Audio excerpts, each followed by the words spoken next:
Yun, good vibes mga paps. Strict zone.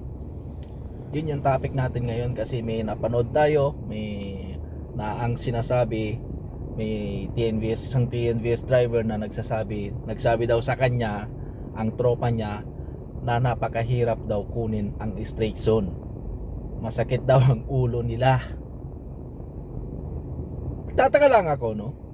Paano sasakit ang ulo mo sa straight zone? Isasabay mo lang naman sa pagbiyahe mo. Kung grab driver ka, dapat ma-manage mo ang oras mo at ang diskarte mo sa pagbiyahe para sa ganun makuha mo ang straight zone. Kagaya ko, ipapakita ko sa inyo, ilan na nga ba yan? Nakawalo na ako sa straight zone. Hindi yan nakawalo na tayo. Ayan nakawalo na tayo. Miyerkules pa lang ngayon. Mag-i-start na naman ngayong 5 PM. Mag-online na naman tayo pang siyam.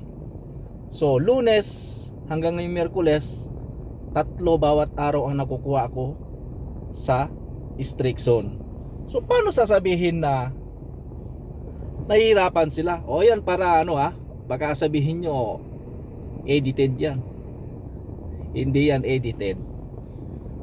Para lang sa kalaman ng iba, pag marunong ka tumiskarte sa biyahe at gusto mo ng dagdag kita, kailangan aralin mo para magkaroon ka ng diskarte sa pagbiyahe. At paps, pakisabihan mo nga yung mga tropa mo, panoorin yung mga video ko sa straight zone para malaman din nila yung diskarte ko. At pati na rin ikaw. Ay, bumibiyahe ka pa ba sa platform? Hindi nga pala, So, pakisabihan mo na lang yung iba, yung tropa mo na sinasabi mo na masakit ang ulo nila dahil hindi nila nakukuha ang straight zone at hindi nila ano naman ang kaibahan ko sa kanila?